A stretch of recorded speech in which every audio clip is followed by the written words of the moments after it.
بسم اللہ الرحمن الرحیم۔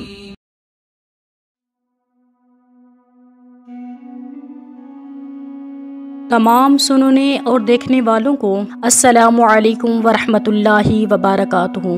آج ہم آپ کے لیے حضرت بہلول دنا کی زندگی سے ایک متاثر کن واقعہ پیش کر رہے ہیں جو اسلامی تاریخ میں اپنی حکمت اور دیانتداری کے لیے مشہور ہے۔ یہ کہانی بغداد کی ہے، تو آئیے اس خوبصورت کہانی کی طرف بڑھتے ہیں۔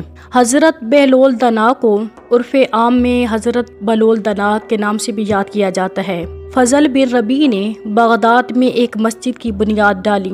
وہ اپنے خرچے پر اسے بنواتا رہا۔ جب مسجد کی تعمیر مکمل ہو گئی تو مسجد کے دروازے پر کتبہ لگانے کی باری آئی۔ فضل بھی اس موقع پر آیا۔ اس سے پوچھا گیا کہ اس کتب پر کون سی عبارت لکھوائی جائے۔ فضل نے کہا، ظاہر ہے اس پر میرے ہی نام لکھا جائے گا۔ اچانک حضرت بہلول دنا اتفاقاً قریب ہی کھڑے تھے۔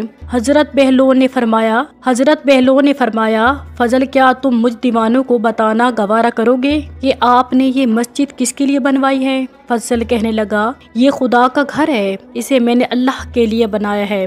حضرت بہلول دنا مسکرائے اور فرمایا، آپ کا فرمانا بجا ہے کہ آپ نے یہ مسجد اللہ تعالیٰ کے لیے بنوائی ہے، تو پھر اس پر اپنا نام کیوں لکھوا رہے ہو؟ فضل نے کہا، آخر کیوں نہ اپنا نام کتب پر لکھواؤں، آخر لوگوں کو پتہ تو چلے کہ یہ مسجد میں نے بنوائی ہے۔ حضرت بہلول نے فرمایا، اچھا تم میرا نام اس مسجد پر لکھوا دو کہ اس کا بانی یعنی تعمیر بہلول نے کروائی ہے۔ فضل نے کہا، عجیب دیوانے ہو تم، بھلا تمہارا نام لکھوانے کا کیا کام؟ مسجد تو میں نے تعمیر کروائی ہے، بڑے غرور سے کہا۔ حضرت بہلول نے فرمایا، چلو میرا نام نہ لکھواؤ، اپنا ہی نام لکھوا دو تاکہ تمہاری شہرت اور نیک نامی ہو، لیکن ثواب کا خیال اپنے دل میں نہ لانا۔ یہ کہہ کر بہلول دنا آگے چلے گئے۔ فضل جھک گیا اور ندامت سے بولا، بہلول کو ادھر بلاؤ اور جو کچھ کہتا ہے کتب پر وہی لکھ دو۔ لوگ حضرت بہلول دنا کے پیچھے دوڑے اور حضرت بہلول سے پوچھنے لگے کہ کتب پر کیا لکھا جائے۔